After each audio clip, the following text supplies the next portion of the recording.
Hello viewers, আসসালামু আলাইকুম। কেমন আছেন সবাই? তো গত ভিডিওতে আমরা দেখেছিলাম জেড বাস অ্যালগরিদম দিয়ে কি করে জেড বাস ফরমেশন করা যায়। তো আজকে আমরা দেখব যে পার ইউনিট সিস্টেম থেকে কি করে আমরা একটা ফল্ট অ্যানালাইসিস করতে পারি। জেনারেলি ফল্টটা কি? আমাদের যে বড় বড় পাওয়ার ট্রান্সমিশন লাইন বা জেনারেশন পাওয়ার প্ল্যান্ট এইগুলোর মধ্যে ফল্ট ঘটে। ফল্টটা আসলে কি? ফল্টটা হলো শর্ট সার্কিট হয়ে যাওয়া। ফল্টটা কিছুই না বন্ধুরা, শর্ট সার্কিট হয়ে যাওয়া। কোনো জায়গায় তারের মধ্যে শর্ট সার্কিট হয়ে গেলে সেটাই হলো ফল্ট। এখন ফল্ট আসলে কয় প্রকার? ফল্ট দুই প্রকার, সিমেট্রিক্যাল ফল্ট আর আনসিমেট্রিক্যাল ফল্ট। আমাদের জেনারেলি আনসিমেট্রিক্যাল ফল্টই ঘটে, কারণ আমাদের তো 3 ফেজ লাইন। এই 3 ফেজ লাইনের মধ্যে যে কোনো দুইটা ফেজ অথবা একটা ফেজে লাইন মানে শর্ট ঘটে বা ফল্ট ঘটে। কিন্তু যদি আমরা জেনারেলি যখন ম্যাথ করি, অনেক ম্যাথ আসে যেগুলো চাকরি পরীক্ষায় আসে, সেটা হলো যে 3LG ফল্ট বা যেটাকে সিমেট্রিক্যাল ফল্ট বলে। সিমেট্রিক্যাল ফল্ট মানে তিনটা লাইনই একবারে গ্রাউন্ডের সাথে কানেক্ট হয়ে যায়। এই ধরনের ফল্ট আসলে আমাদের জেনারেলি প্র্যাকটিক্যালি ঘটে না, কিন্তু ইউজুয়ালি ম্যাথ আসে আমাদের এগুলো দিয়ে। আর আনসিমেট্রিক্যাল ফল্ট দিয়ে ম্যাথ খুব কম আসে, বাট সিমেট্রিক্যাল ফল্ট দিয়ে আমাদের খুব বেশি ম্যাথ আছে। সেই ম্যাথটা কি? 3LG ফল্ট বলে সেটাকে। 3LG ফল্ট মানে তিনটা লাইন, যে তিনটা তার তিনটা লাইনই গ্রাউন্ডের সাথে কানেক্টেড হয়ে যায়, 3LG ফল্ট, শর্ট সার্কিট হয়ে যায়। তো আজকে আমরা দেখব যে কি করে একটা লাইন দেওয়া আছে বা একটা এই দেওয়া আছে, সেই ইতে একটা এই যে ফরমেশন বা এই দেওয়া আছে, ডায়াগ্রাম দেওয়া আছে, এইটা থেকে আমরা কি করে পার ইউনিট সিস্টেমের মাধ্যমে ফল্ট অ্যানালাইসিস করব। কিভাবে? পার ইউনিট সিস্টেমের মাধ্যমে। হ্যাঁ বন্ধুরা, এখানে বলেছে যে এই যে একটা সার্কিট, এটাকে আমাদের পার ইউনিট সিস্টেমে কনভার্ট করতে হবে, বা ফার্স্টে আমাদেরকে এটাকে একটা ইম্পিডেন্স ডায়াগ্রামে আনতে হবে ফল্ট অ্যানালাইসিসের জন্য। তারপর এখানে বলা হয়েছে যে যদি ফল্ট এ পয়েন্টে ঘটে, তাহলে কারেন্ট বের করতে, আর যদি ফল্ট বি পয়েন্টে ঘটে তাহলে কারেন্টটা বের করতে। তো ফল্ট কারেন্ট বের করতে আমাদের চাইছে, ফল্ট কারেন্ট। তো এখন আমাদের ফল্ট কারেন্ট বের করার জন্য এ পয়েন্টে ঘটে অথবা বি পয়েন্টে ঘটে। তো আমাদেরকে পয়েন্ট আকারে প্রকাশ করার জন্য আগে পুরোটাকে একটা সিঙ্গেল লাইন ডায়াগ্রামে প্রকাশ করতে হবে, বা একটা পার ইউনিট সিস্টেমে ইম্পিডেন্স ডায়াগ্রাম প্রকাশ করতে হবে। এটা একটা single line diagram, actually this is a single line diagram. এই সিঙ্গেল লাইন ডায়াগ্রাম থেকে আমাদেরকে একটা ইম্পিডেন্স ডায়াগ্রামে কনভার্ট করে আনতে হবে। ইম্পিডেন্স ডায়াগ্রামে কনভার্ট করার ওয়ে কি? ইম্পিডেন্স ডায়াগ্রামে কনভার্ট করার ওয়ে হলো পার ইউনিট সিস্টেম। তো দেখুন বন্ধুরা, এখানে একটা জেনারেটর দেওয়া আছে যার 50 MVA 11 kV 0.05 per unit reactance দেওয়া আছে। ট্রান্সফরমার দুটো আছে, 45 MVA রেটিং, 45 MVA রেটিং, 11 বা 132 kV, 132 বা 11 kV, 0.1 per unit, 0.1 per unit. আর লাইন ভোল্টেজ, লাইনে একটা রিঅ্যাক্ট্যান্স দেওয়া আছে, সেটা হলো আমাদের 70 ওহম, এবং বলছে MVA বেস 100 MVA। এখন আমরা কেভি বেস ধরবো, বা যে ভোল্টেজ কত বেস ধরবো সেটা ধরে নিচ্ছি। তো আমার এখানে কেভি বেস ধরার সুবিধা কি হবে? 11 কেভি ধরা। কেন? কারণ সবগুলোতে আমাদের 11 কেভি আছে। তো যারা পার ইউনিট সিস্টেম বুঝেন না, তাদের জন্য আমার আগে অনেকগুলো পার ইউনিট সিস্টেম ভিডিও দেওয়া আছে, ভিডিওগুলো যদি দেখে আসেন তাহলে এটা করতে খুব ইজি হবে। তো শুরু করি বন্ধুরা আজকে ভিডিও। তো ফার্স্ট অফ অল xg1। তো দেখুন, MVA বেস আমরা জানি আর কেভি বেস আমরা জানি। এখানে 11 কেভি আছে, সো সেক্ষেত্রে অসুবিধা হবে না। তাহলে 0.05 মানে xg1 ওল্ড, xg1 নিউ মানে xg1 ওল্ড এর সাথে গুণ করতে হবে হলো, উপরে থাকবে KV old by KV new square into MVA new by MVA old. এটা হলো আমাদের পার ইউনিট সিস্টেমের রিঅ্যাক্ট্যান্স বের করার সূত্র। তো ফার্স্ট অফ অল এই সূত্রটা আমরা আগের ভিডিওগুলোতে অনেক ডিটেইল আলোচনা করেছি পার ইউনিট সিস্টেমে, সেগুলো অবশ্যই দেখে আসলে আপনাদের জন্য সুবিধা হবে। তো 0.05 এখানে কেভি নিউ আর MVA নিউটা কি? কেভি নিউ আর MVA নিউ দুটাই হলো বেস যেটা ধরছি সেটা। তাহলে 0.05 ইনটু কেভি ওল্ড। তো ওল্ড হলো যেটা দেওয়া আছে, কত দেওয়া আছে? 11। তাহলে 11 দেওয়া আছে বাই 11 স্কয়ার, আর এখানে MVA নিউ মানে বেস 100, আর MVA ওল্ড হলো 50। তাহলে এটা তো হয়ে গেল, এখানে 2 থাকলো, 2 ইনটু 0.05 মানে 0.1 পার ইউনিট। তাহলে আমাদের xg1 নতুন পাইলাম হলো 0.1 পার ইউনিট। ওকে, এখন আমরা T1 এ যান, xt1, তাহলে xt1 এর জন্য আমাদের লাগবে 0.1 পার ইউনিট।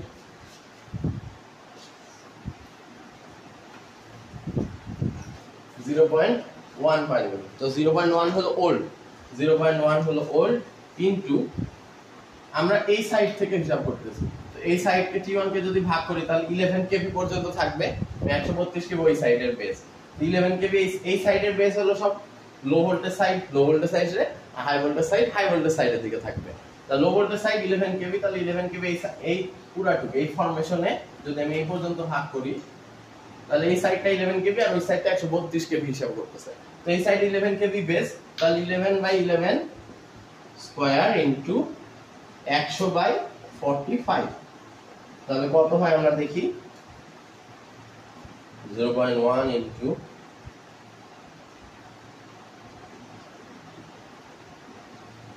তাহলে আমাদের আসছে 0.22 পার ইউনিট, 0.22 পার ইউনিট। ওকে, তাহলে আমরা xt1 পাইলাম, আর xt2 এখন আসলে xt2 এর জন্য মূল্য হলো 0.1 ইনটু, এখন আমরা এই সাইড থেকে এই সাইড যদি ফরমেশন করি তাহলে এইটুকের জন্য আমাদের বেস কত, এইটুকের জন্য আমাদের বেস দেখুন 132 কেভি আছে, এইটুকের জন্য আমাদের বেস হলো 132 কেভি আছে, কারণ হাই সাইডের থেকে হাই সাইড চলে যাবে রেশিও অনুযায়ী, কেভি বেস সব সময় চেঞ্জ হয়, ট্রান্সফরমারের রেশিও অনুযায়ী কেভি বেস সব সময় চেঞ্জ হয়, তো এখানে এই সাইড 11 কেভি ছিল, তাহলে এই সাইডে বেস হবে 132 কেভি, তাহলে 132/132 স্কয়ার, তাহলে ওল্ড 132 নিউ 132 ইনটু 100/45, তো দুটো সেম 0.22 পার ইউনিট। এখন এখানে দেখুন একটা জিনিস বাকি আছে, সেটা হলো যে xl, এই xl এর সূত্র যদি আমরা বলি তাহলে xl নিউ বা নিউ সমান কি বা পার ইউনিট যেটা বলে সেটা হলো 70/70 KV base square by MVA base, তো কেভি বেস স্কয়ার কত, কেভি বেস স্কয়ার এই ওর জন্য কত 132 স্কয়ার, কারণ এই পুরাটুকে 132 চলতেছে, তাহলে 132 স্কয়ার বাই 100, তো দেখা যাক आंसर কত আসে।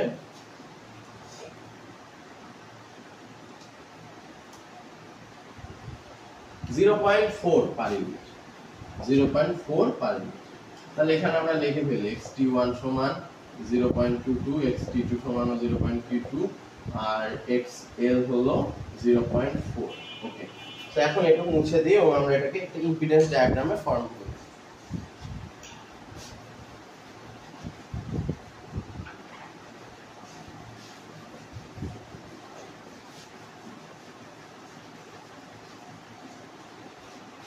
তো এখন এটাকে একটা ইম্পিডেন্স ডায়াগ্রামে ড্র করলে ফার্স্ট এখানে আছে একটা G, তাহলে G এর একটা নিজস্ব রিঅ্যাক্ট্যান্স আছে G1, সেটা হলো J0.1 এবং এখানে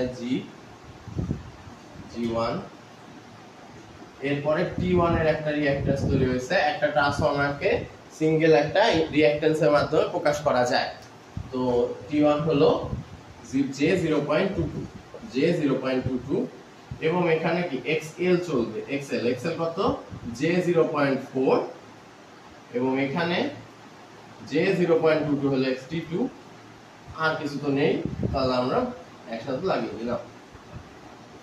এখন আমাদের বলেছে যে এই যে XL এর মধ্যে আমাদের একটা ফল্ট করছে, এ পয়েন্ট একটা ফল্ট করছে, এ পয়েন্ট একটা ফল্ট করছে, তাহলে ফল্ট কারেন্ট বের করতে, এখন এ পয়েন্টটা আছে কোথায়, T1 এবং T2 এর মাঝে, মানে XL বরাবর ফল্ট আছে, তো XL বরাবর ফল্ট থাকলে তাহলে এই কোন জায়গাটায় ফল্টটা বসবে, কোন জায়গাটায় ফল্টটা ঘটবে বা বসবে, সেটা কি এই T1 থেকে XL এর মধ্যে নাকি XL থেকে T2 এর মধ্যে, সেটা আপনাদের কনফিউশন হয়ে যায়। তো বন্ধুরা আসলে T1 আর T2 এর সাথে না, বরং এই যে J0.4 এটাকে দুই ভাগে ভাগ হয়ে যাবে, এটা দুই ভাগে ভাগ হয়ে যাবে, এ পয়েন্টটা আছে এদের মাঝখানে, এই যে J0.4 কে ভাগ করলে J0.2 হয়, তো এইখানে আছে A, অর্থাৎ দুইটা রিঅ্যাক্ট্যান্স, মানে এই যে মাঝখানে যে রেজিস্ট্যান্সটা আছে এই রিঅ্যাক্ট্যান্সের মধ্যে মিডল পয়েন্টে এই A পয়েন্টটা বিদ্যমান, আর B পয়েন্ট এন্ডে আছে, J0.22 B পয়েন্ট আছে এখানে, আর বাকিগুলো তো সেম, যে 0.22, যে 0.1, G1। তো এখন এ পয়েন্ট, আমাদের যদি এ পয়েন্টে ফল্ট ঘটে, এ পয়েন্টে ফল্ট ঘটা মানে কি বললাম, শর্ট সার্কিট হয়ে যাওয়া। এই পয়েন্টে যদি আমাদের ফল্ট ঘটে, তাহলে এই পয়েন্টে আমাদের ফল্ট ঘটলো, শর্ট সার্কিট হয়ে গেল। তাহলে আমাদের এই সাইডের কোনো ভ্যালু আছে? শর্ট সার্কিট হওয়া মানে কি, কারেন্ট এখান দিয়ে যাবে এবং এই বরাবর নেমে যাবে, এই সাইডে কারেন্ট যাবেই না। তাহলে আমাদের ওই সাইডটা মুছে দিলেই কাজ শেষ। তাহলে আমাদের এই সাইডটা আমরা মুছে দিলাম।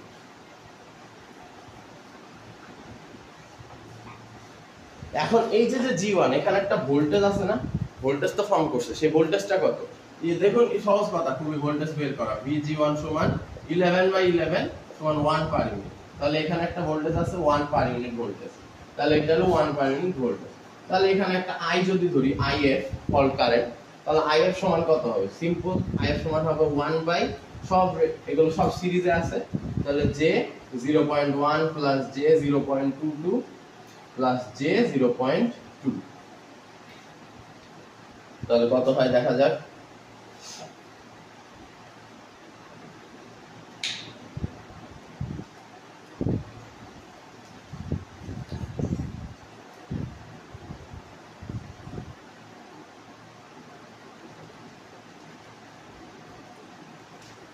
Minus J 1.92 ampere, minus J 1.92 ampere. বা এটাকে আমরা যদি এভাবে লিখি, তাহলে কি লিখবো? 1.92 at an angle minus 90 degree ampere, 1.92 at an angle minus 90 degree ampere। আচ্ছা, আপনারা বলতে পারেন এই J আসলে কি? আমরা, আপনাদের অনেকের প্রশ্ন থাকে আসলে যে Jটা আসলে কি। তো বা P প্লাস JQ, আমরা এই Jটা কেন বলি? কমপ্লেক্স নাম্বার আপনারা যখন দেখেন, কমপ্লেক্স নাম্বার যখন করে এসেছেন ইন্টারে, তখন দেখেছেন যে এটা একটা এক্সিস ফলো করে, তাই না? এই যে ইমাজিনারি নাম্বার, ইমাজিনারি ভ্যালু, আর এটা হলো রিয়েল ভ্যালু। তো এই রিয়েল ভ্যালু আর ইমাজিনারির মধ্যে 90 ডিগ্রি অ্যাঙ্গেল, এটা প্রকাশ করা হলো এই যে। তো ঠিক তেমনি আমরা যদি পাওয়ার ট্রায়াঙ্গেল ডিটেক্ট করি বা পাওয়ার ট্রায়াঙ্গেল ঠিক করি, তাহলে পাওয়ার ট্রায়াঙ্গেল দেখলে বুঝবো যে P আর Q এর মধ্যে, এটা হলো S অতিভুজ, আর P আর Q এর মধ্যে 90 ডিগ্রি অ্যাঙ্গেল। এখন এই 90 ডিগ্রি অ্যাঙ্গেল আমরা কিভাবে বুঝাবো? P আর Q এর মধ্যে 90 ডিগ্রি অ্যাঙ্গেল, এটা কি করে বুঝাবো? দ্যাটস ওয়াই আমরা S সমান P প্লাস JQ লিখি, P প্লাস JQ। তাহলে এখান থেকে বোঝা যায় যে P আর Q এর মধ্যে 90 ডিগ্রি অ্যাঙ্গেল বিদ্যমান, বা 90 ডিগ্রি অ্যাঙ্গেল আছে। দ্যাটস ওয়াই এখানে J বা কমপ্লেক্স নাম্বার ইউজ করা হয়। সো এটা তো একটা আলাদা কনসেপ্ট। যাই হোক, তো এই জিনিসটা আশা করি আপনারা বুঝতে পেরেছেন। এটা হলো fault current per unit system অনুযায়ী। এবার যদি আমরা বি পয়েন্টে হিসাব করি, তাহলে বি পয়েন্টে হিসাব করে নিই।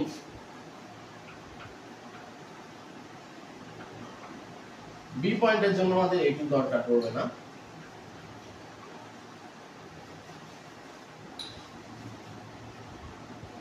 এই যে এটা হলো বি পয়েন্ট, আমাদের ডাইরেক্ট এই পয়েন্টটাই হলো আমাদের বি পয়েন্ট। তো এই বি পয়েন্টে ফল্ট ঘটা মানে কি? একটা এন্ডে ফল্ট ঘটা, তার মানে কারেন্টটা কি ফুল পুরা ই পার করবে।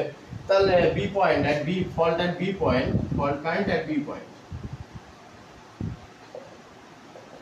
এট বি। তাহলে এইখানে ফল্টটা ঘটছে, কারেন্ট এই দিক দিয়ে ফ্লো হবে, অর্থাৎ এন পর্যন্ত যাবে। তাহলে এন পর্যন্ত গেলে আইএফ সমান হবে 1 বাই জে, সবগুলো যোগ করে দেই, 0.1 প্লাস 0.22 প্লাস 0.4 প্লাস 0.22। তাহলে কি হয় দেখা যাক।